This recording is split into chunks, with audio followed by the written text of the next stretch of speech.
Hello everybody, Mr. Hockey, and today we're going to talk about the New York Rangers signing Artemi Panarin, the bread man, to a 7-year, $81.5 million contract.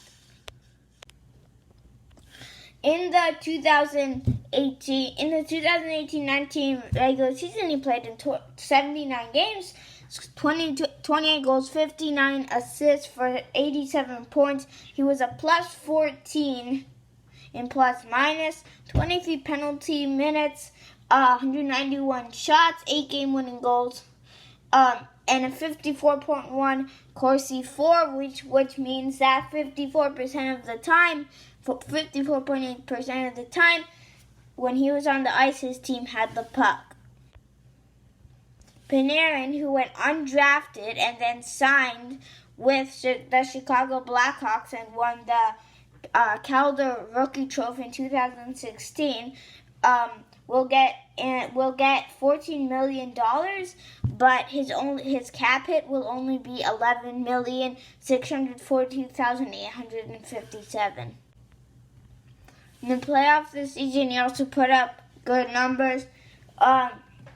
In his career, he's played 322 games, 116 goals, 204 assists for 320 points, 102 penalty minutes, 55.1 Corsi force, a plus 63 plus minus, a 1930 time on ice, 25 game-winning goals, and yes, he did win Calder Rookie of the Year 2016.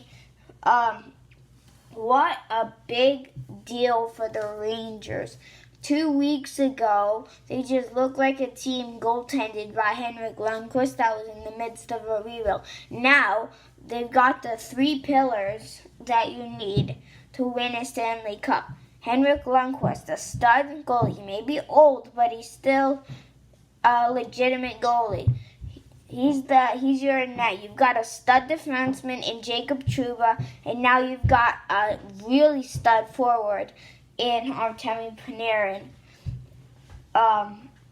And this is good. I think the lines are going to look somewhat like Artemi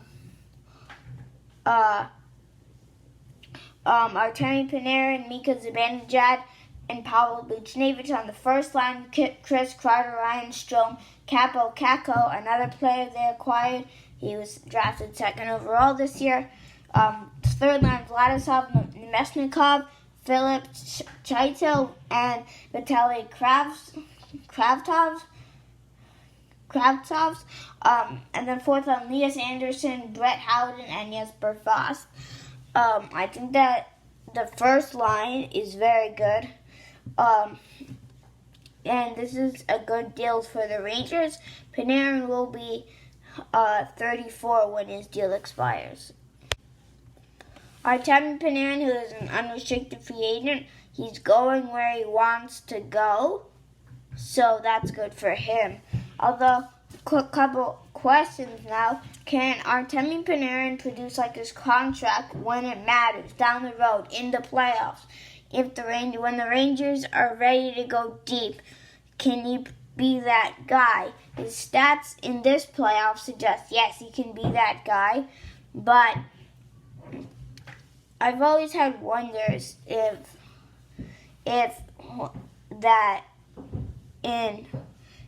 when he's isolated and the players around him right now aren't performing. Let's say Zibanejad, Buchnevich, and let's say Kakko has a tough time getting into the NHL. I'm sure he'll pick it up. Let's say he has a tough time.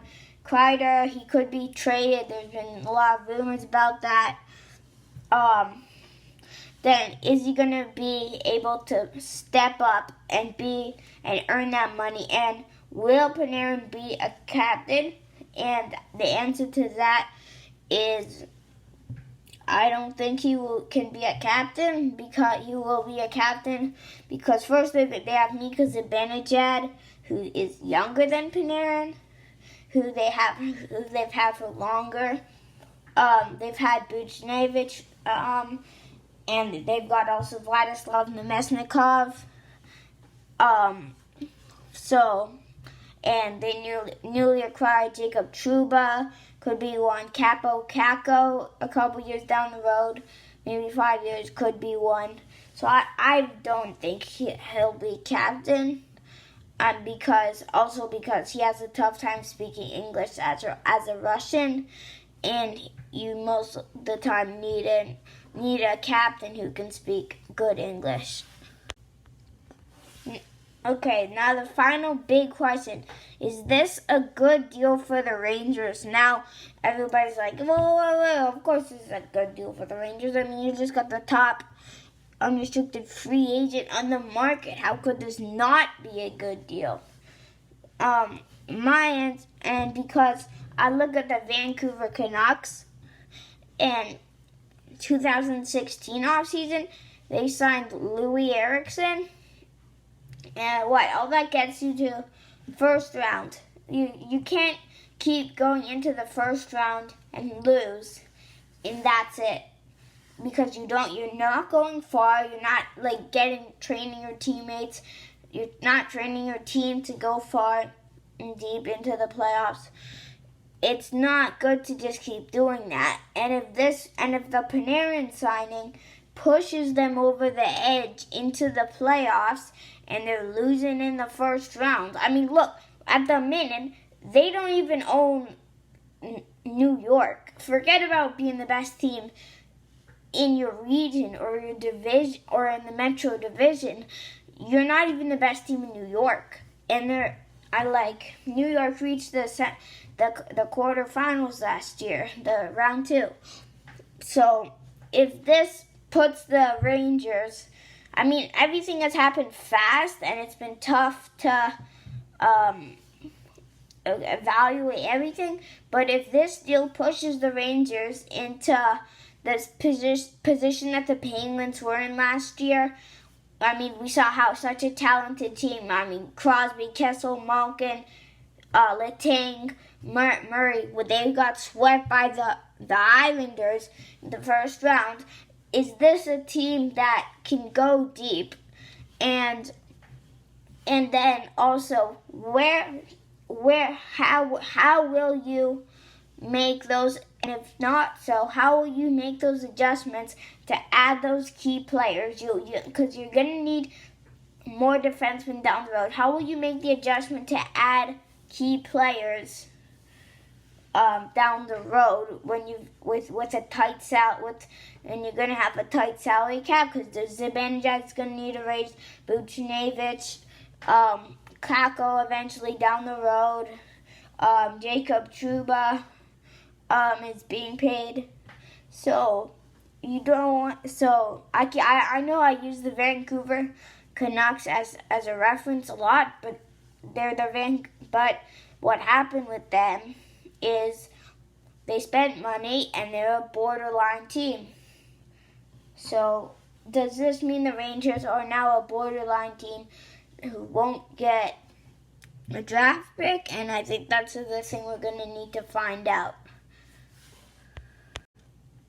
That factor, whether this signing means that they have the cap space to go after somebody more to improve their team and really push it,